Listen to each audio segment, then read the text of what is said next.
கார்த்திகை மாதம் முதல் தினம் எல்லாம் வல்ல தர்மத்தை காக்கக்கூடிய சாஸ்தாவான மணிகண்டேஸ்வரர் ஐயப்பரின் திருப்பாதங்கள் போற்றி போற்றி போற்றி. பாண்டவர்களாகிய அர்ஜுனனுக்கு எப்போதுமே மனதில் ஒரு நெருடல் இருந்து கொண்டே இருந்தது. அதாவது கர்ணன் தான் மக்களுடைய மனதில் அதிகமா இடம் பிடித்திருக்கார். எங்கோ இதை புரிந்து கொண்ட ஸ்ரீ கிருஷ்ண பகவான் அர்ஜுனனுடைய மனதில் உள்ள இந்த கேள்விக்கு பதிலளிக்க அவர் விரும்பினார். அதன் மூலமா கிருஷ்ணனுடைய லீலை ஆரம்பமானது. அர்ஜுனா, கர்ணனை பொறுத்த வரைக்கும் தன்னை நாடி வரக்கூடிய மக்களுக்கு அவங்க பயன்பெறது மட்டும் இல்லாம அவங்களுடைய தலைமுறையினர்களும் பயன்பெறணும் அப்படிங்கிற வகையில் அவர் தகுதி அறிந்து அவருடைய கருணை கொடைவள்ளல் இருந்துச்சு. அதனாலதான் இன்னைக்கும் மக்களுடைய மனதில் கர்ணன் இடம் பிடித்திருக்கிறார். உனக்கும் ஒரு வாய்ப்பு தருகிறேன். அதாவது கனகமலை அப்படிங்கிற ஒரு மலையை இவர் கிருஷ்ண பகவான் அர்ஜுனனுக்கு காட்டுறாரு. அதாவது அந்த மலை எப்படி இருக்கும்னா தங்கத்தால் ஜொலிக்கும். அந்த மலை முழுவதுமே தங்கம். அது தக தக தகவன்னு அவ்வளவு ஜொலிக்கும். 1 கிராம் தங்கனாலே நமக்கு எவ்வளவு பவரா இருக்கும்னு தெரியும். அப்படி இருக்கும்போது ஒரு மலையே தங்கமா இருக்குன்னா இப்ப எப்படி இருக்கும் அந்த பவர்? அந்த ஒரு மலையை அர்ஜுனனுக்கு காட்டி சொல்றாரு. இந்த மலையில் நீ வா அப்படின்னு சொல்லும் போது அர்ஜுனன் என்ன பண்றாரு? ஐயோ, தங்கம்னாலே ஒரு செல்வம் இல்லையா, மங்களகரமான ஒரு செல்வம் அப்படிங்கிறது அர்ஜுனனுடைய மனதில் ஒரு ஐதீகம். அதனால இந்த மலையில் நான் வருவது, என்னுடைய கால் பாதங்கள் இந்த மலையில் படுவது அது ஒரு மரியாதை குறைவா நான் நினைக்கிறேன். தங்க வரல, ஆனா நான் பாக்குறேன் அப்படின்னு அவர் நினைக்கிறார். அந்த சமயம் கிருஷ்ண பகவான், சரி, இது இப்போ சூரியன் அஸ்தமனம் ஆகுவதற்குள் இந்த மலையை உனக்கு எப்படி இந்த மலையில உள்ள தங்கத்தை நீ பெயர்த்தெடுப்பியோ, அதை எப்படி பக்குவப்படுத்துவியோ தெரியாது. ஆனால் இதே உன்னை நாடி வரக்கூடிய மக்களுக்கு நீ தகுதி அறிந்து படி அளக்கணும் அப்படின்னு சொல்லுவார். கேட்ட அர்ஜுனன் என்ன பண்றாரு? அந்த மலையை தன்னுடைய யுக்தியாலும் சக்தியாலும் தவ வலிமையாலும் பாறைகளாக்குறாரு. அப்புறமா அதை சிறு சிறு துண்டுகளாக்குறாரு. இந்த மாதிரி அழகா பக்குவப்படுத்தி, மக்கள் கேட்டா கொடுக்கணும் இல்லையா, அந்த மாதிரி அழகா பக்குவப்படுத்தி வச்சிருக்கிறாரு. அப்படி இருக்கும்போது இதை கேள்விப்பட்ட மக்கள் எல்லோருமே, எவ்வளவோ மக்கள் குவிகிறாங்க.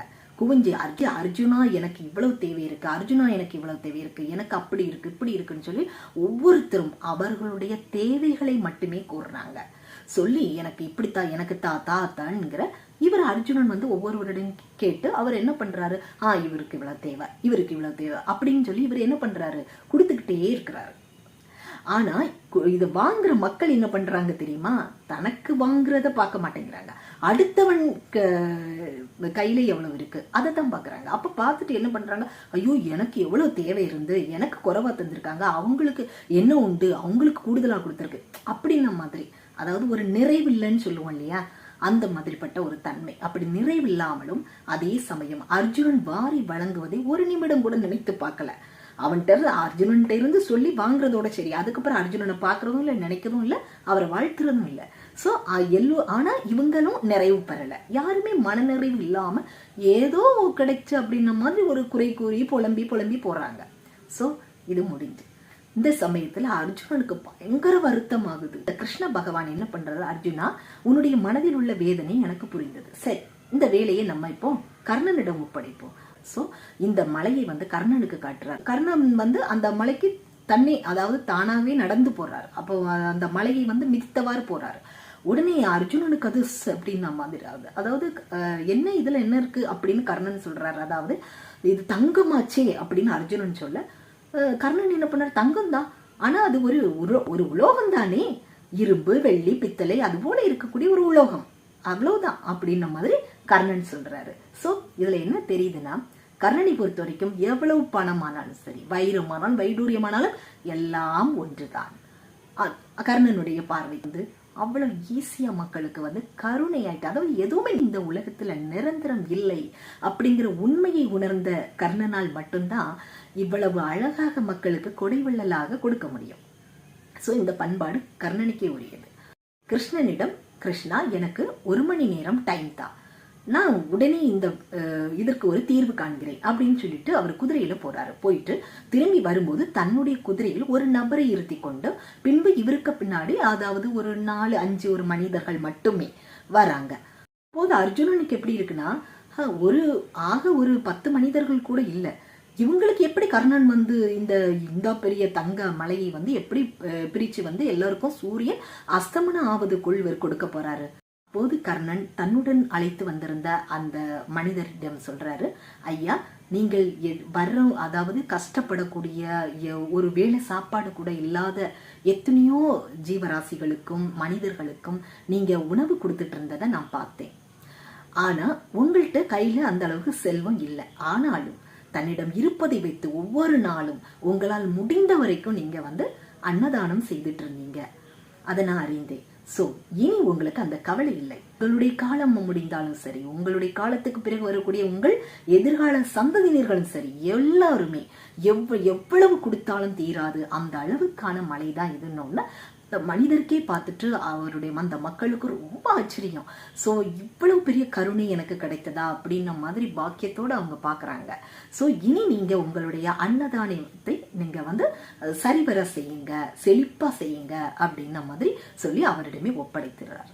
ஸோ நீங்க இப்படி அந்த மலையிலிருந்து நீங்க செய்யக்கூடிய, அதாவது அந்த மலையிலிருந்து இனி தங்கத்தெல்லாம் எடுத்து அதை பேர்த்தெடுத்து ஒன்னொன்னும் நம்ம கொண்டு போகணும்னா அதுக்கு வந்து எவ்வளவோ நாட்கள் ஆகும். அப்போ அது வரைக்கும் என்னுடன் உள்ள அதாவது கர்ணனிடம் உள்ள படைகள் வீரர்கள் உண்டு இல்லையா, அந்த வீரர்களை நான் உங்களுக்கு விட்டு செல்கிறேன். அவர்கள் உங்களுக்கு பாதுகாப்பும் தருவார்கள், உதவியும் செய்வார்கள் அப்படின்ன மாதிரி சொல்லி அந்த ஒரு அழகான ஒரு விஷயத்தை அவர் ரொம்ப நிமித்தமா முடித்திடுறாரு. ஸோ அர்ஜுனனுக்கு ஆச்சரியத்துக்கு மேல் ஆச்சரியம். ஆகா, வீரம் இருந்தா மட்டும் பத்தாது, அறிவு நுட்பம் எந்த அளவுக்கு இருக்கணுங்கிறத கர்ணனை பார்த்துதான் அவர் தெரிஞ்சுக்கிட்டாரு. அதாவது நம்ம வந்து தேவைகள், ஒருத்தர் வந்து இந்த தேவை அந்த தேவைன்னு உடனே நம்ம வந்து கொடுக்கறது ஒரு உதவின்னு நம்ம நினைக்கிறோம்.